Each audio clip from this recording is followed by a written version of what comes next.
নমস্কার বন্ধুরা, আমি আবারও ফিরে এসেছি আরেকটি নতুন ভিডিও নিয়ে। আজকের পর্বে আমি আলোচনা করতে চলেছি কোন 3 জায়গায় নরম হবেন না এই বিষয় নিয়ে। শুরু করার আগে বলে রাখি বন্ধুরা, চ্যানেলে এরকম ভিডিও আরও দেওয়া রয়েছে, দেখে আসবেন। চ্যানেলটিকে অবশ্য করে সাবস্ক্রাইব করবেন। চলুন আর দেরি না করে শুরু করা যাক।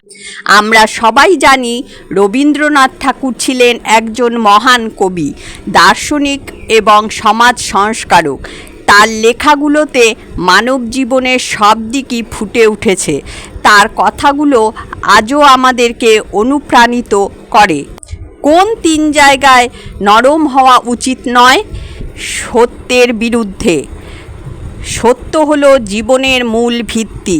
সত্যকে কখনোই বিকৃত করা উচিত নয়। সত্যের পথে অবিচল থাকা জীবনের সফলতার চাবিকাঠি। ন্যায়ের বিরুদ্ধে।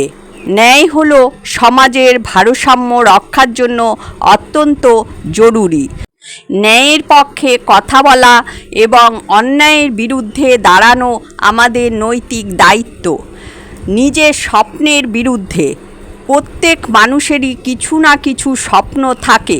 সেই স্বপ্নকে বাস্তবায়িত করার জন্য কঠোর পরিশ্রম করা জরুরি। পরিস্থিতি যতই কঠিন হোক না কেন, নিজের স্বপ্নকে ছাড়া যাবে না। রবীন্দ্রনাথ ঠাকুরের এই উপদেশটি আজকের যুগেও প্রাসঙ্গিক। যদি আমরা এই উপদেশ মেনে চলি, তাহলে আমরা জীবনে সফল হতে পারব। আজকের জন্য এ পর্যন্তই বন্ধুরা।